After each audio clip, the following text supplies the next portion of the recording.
पाठ 12वा साधी यंत्र।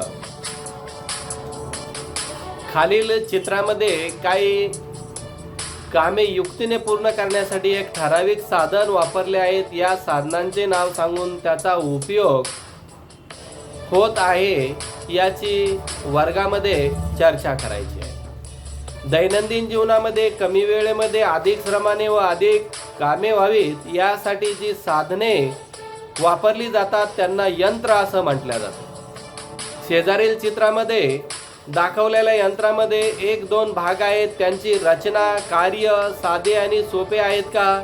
या यंत्रांना साधी यंत्रे म्हणतात। साधी यंत्र म्हणजे सहज हाताळता येतात म्हणून त्यांना साधी यंत्र असे म्हटलं जातं। शिवाय ती बिघडण्याची किंवा खराब होण्याची शक्यता कमी असते, म्हणून दैनंदिन जीवनामध्ये आपल्याला अशी अनेक साधी यंत्रे वापरता येतात। खालील चित्रामध्ये दाखवलेल्या यंत्राचे निरीक्षण करा। ती कोणती कामे करतात किंवा कोणती काम करण्यासाठी वापरले जातात अशी आणखी काही यंत्रे तुम्हाला सांगता येतील का? या यंत्रामध्ये अनेक भाग आहेत। एक काम पूर्ण करण्यासाठी त्यात अनेक प्रक्रिया केल्या जातात। त्यासाठी या यंत्रामध्ये अनेक भाग एकमेकांशी जोडलेले असतात, म्हणून या यंत्रांना गुंतागुंतीचे यंत्र म्हटले जाते। गुंतागुंतीच्या यंत्रामध्ये जोडले गेलेले भाग हे साध्या यंत्रापैकीच असतात। गुंतागुंतीचे यंत्राची रचना ही क्लिष्ट असायला किंवा पाहायला मिळते। उतरण एक वजनदार पीप ट्रकमध्ये चढवायचा आहे। रवीने अ तर हमीदने ब ही फळी निवडली आहे। राहीने फळी वापरलीच नाही। कोणता पीप चढायला सर्वात जड वाटत असेल, कोणाला सर्वात हलके वाटत असेल? या फळ्यामध्ये कोणाची लांबी अधिक व कोणाचा चढाव अधिक असेल यावरून काय समजते? वजन उचलण्यासाठी तिरपी टेकलेली फळी वापरली तर आपल्याला वजन पेलावे लागते आणि वजन चढवणे हलके सुद्धा वाटते। अशा फळीला उतरण असे म्हटले जातात। उतरणीचा चढाव जितका कमी तितकेच वजन कमी जाणवते, परंतु ती उतरण लांबीला जास्त असते। उतरणीचा चढाव जितका जास्त तितकाच लांबी कमी असते, परंतु आपल्याला अधिक वजन पेलावे लागते। अ ब क असा एक त्रिकोणी कागद घ्या, त्याला कापा। आता अ आणि क कडेच्या लाल रेगा ओढा। हा कागद चित्रात दाखवल्याप्रमाणे पेन्सिलला गुंडाळा। अंक ही त्रिकोणाची उतरणीसारखीच बाजू हळूहळू अ पासून क पर्यंत उरते। स्क्रूच्या आटे अशाच पद्धतीने केलेले असतात, म्हणून स्क्रू लाकडामध्ये बसवताना तो जणू उतरणीवरून खाली जात असतो।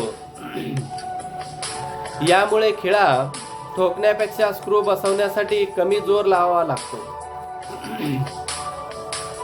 म्हणजेच स्क्रू ही लोखंडी पट्टीची गुंडाळलेली उतरण म्हणून ओळखले जाते। स्क्रू प्रमाणे डोंगरावरील घाटांचा रस्ताही डोंगराभोवती गुंडाळलेला एक उतरणच म्हणून ओळखली जाते। त्यामुळे मोठी वाहने सहजपणे वर चढूही शकतात आणि उतरूही शकतात। चित्रातील घाट रस्ता चढण्यासाठी पाऊलवाटा व रस्ता असे दोन मार्ग उपलब्ध आहेत। या दोन मार्गांनी डोंगरापर्यंत चढण्यासाठी लागणारा वेळ, कागद व तुमची सोय याची आपणास तुलना करता येईल। असे होऊन गेले। ग्रीक वैज्ञानिक आर्किमिडीज यांनी शेजारील चित्रामध्ये दिसणाऱ्या यंत्राचा शोध लावला, म्हणून हे यंत्र आर्किमिडीज स्क्रू असे ओळखले जाते। मोठ्या जहाजाला आतून पाणी काढण्यासाठी त्यांनी आतून दांडा बसवलेल्या एका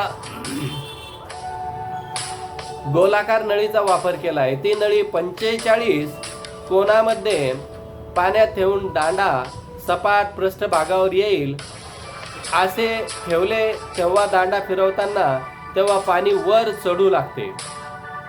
तर पाचर या पद्धतीचा उपयोग। लाकूड फोडण्यासाठी कुऱ्हाडीचा उपयोग होतो.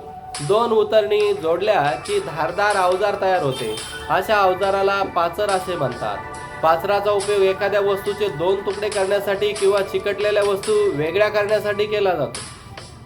कुऱ्हाड, सुरी, पटासी ही पाचर साध्या यंत्राची उदाहरण आहे. सुई आणि खिळा देखील वेगवेगळ्या प्रकारच्या पाचरच म्हणून ओळखल्या जातात. कापड शिवण्यासाठी सुईची गरज पडते. फळ कापण्यासाठी आपण सुरी वापरतो. सुईचे टोक किंवा सुरीची धार बोथट झाली की तर सुई कापडात शिरत नाही.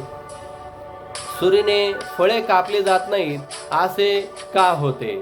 तर्फांचा उपयोग कसा केला जातो? शेतकरी शेतातील रुतलेला दगड काढण्यासाठी एक मजबूत पहार वापरत असतो. अशा यंत्राला तरफ यंत्र म्हणून ओळखल्या जातं. तर्फेचे बल, फार आणि टेकू असे 3 भाग असतात. तर्फेचा दांडा ज्या आधारावर ठेवलेला असतो त्याला तर्फेचा टेकू सुद्धा म्हटलं जातं. तर्फेच्या टेकू भोवती फिरते. तर्फेने जी वस्तू उचलली जाते किंवा ज्या बलाविरुद्ध तरफ कार्य करते त्याला भार म्हणून ओळखल्या जातं. टेकूपासून भारापर्यंत तर्फेच्या भागाला भारभुजा असं म्हटलं जातं. वस्तू उचलण्यासाठी दांड्याच्या दुसऱ्या भागाला बल लावले जाते. टेकूपासून बलापर्यंत तर्फेच्या भागाला बलभुजा म्हणून ओळखल्या जाते. टेबलावरून एक पेन्सिल ठेवा. तिला काटकोन करेल अशी एक पट्टी तिच्या भोवती ठेवा. पट्टीच्या एका टोकाला पेपरवेट ठेवा. दुसऱ्या टोकावर बोटाने दाब देऊन हा पेपरवेट उचलून का. या तर्फेच्या भारभुजा, बलभुजा आणि टेकू कोणते आहेत?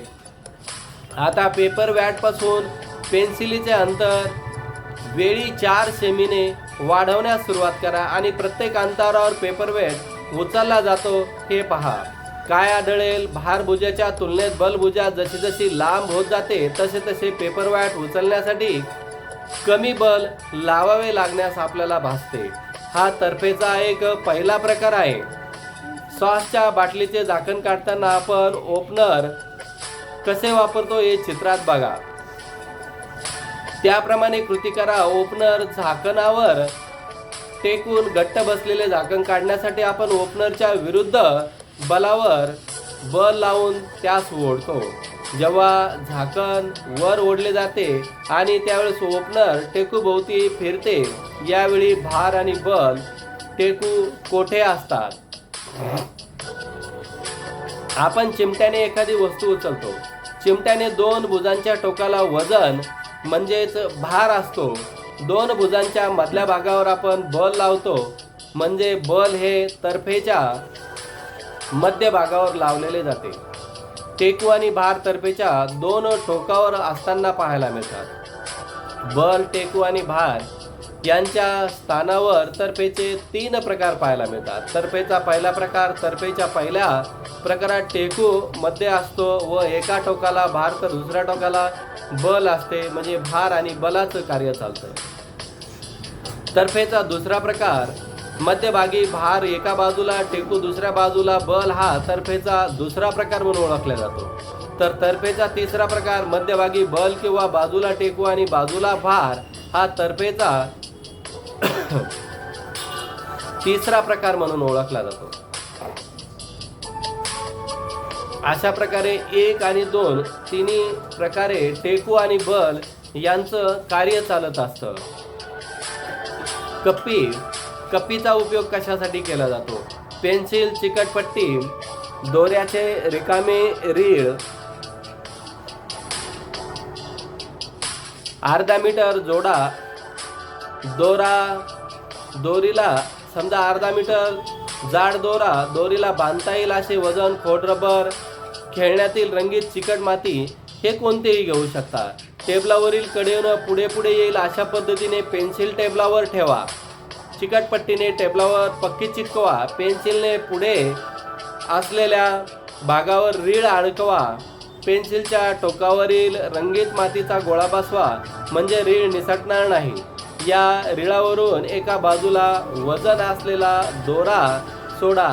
आता दोऱ्याचे मोकळे टोक धरून खाली ओढले तर काय होते? दुसऱ्या टोकाला बांधलेले वजन उचलल्या जाते. वजन उचलण्यासाठी खाच असलेले चाक किंवा दोरी यांच्या अशा रचनेला कप्पी म्हणून ओळखल्या जातं.